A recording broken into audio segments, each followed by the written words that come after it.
అలా చూడు బొరబి చికెన్ అమ్మా ఈరోజు. హే గైస్, ఇది వచ్చేసి మన బిజినెస్ జర్నీలో డే 2 అనమాట. డే 2 చూసే ముందు ఇప్పటిదాకా ఎవరన్నా చూడకపోతే డే 1 చూసేయండి.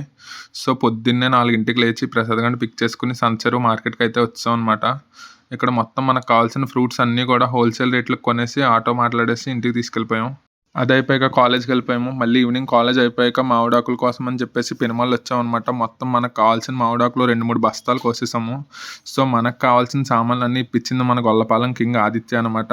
మొహం చూపించరా అంటే ఇలా అన్నాడు, మనం చేసే పనిలో మంచి కనపడాలి కానీ మనిషి కనపడక్కర్లేదు. మనం మొత్తం బత్తాయి 3 ట్రేలు తీసుకున్నాం. ట్రే 900 పడింది అనమాట. మొత్తం ట్రేకి వచ్చేసి 60 కాయలు ఉంటాయి. అలాగే యాపిల్ వచ్చేసి 2 బాక్సులు తీసుకున్నాము. ఓ బాక్స్ ఏమో 310 కాయ, ఓ బాక్స్ ఏమో 170 వచ్చేసి మనకి 2600 పడింది. 310 కాయది వచ్చేసి 1600 పడింది. సైజ్ డిఫరెన్స్ ఉంటుందన్నమాట. పొత్తు వచ్చేసి మనకి 200 పొత్తు తీసుకున్నాము, 2600 పడింది. ద్రాక్ష వచ్చేసి 2 ట్రేలు తీసుకున్నాము, ట్రే 500. మిగిలిన డీటెయిల్స్ తెలియాలంటే నెక్స్ట్ పార్ట్ చూసేయండి. Thanks for watching.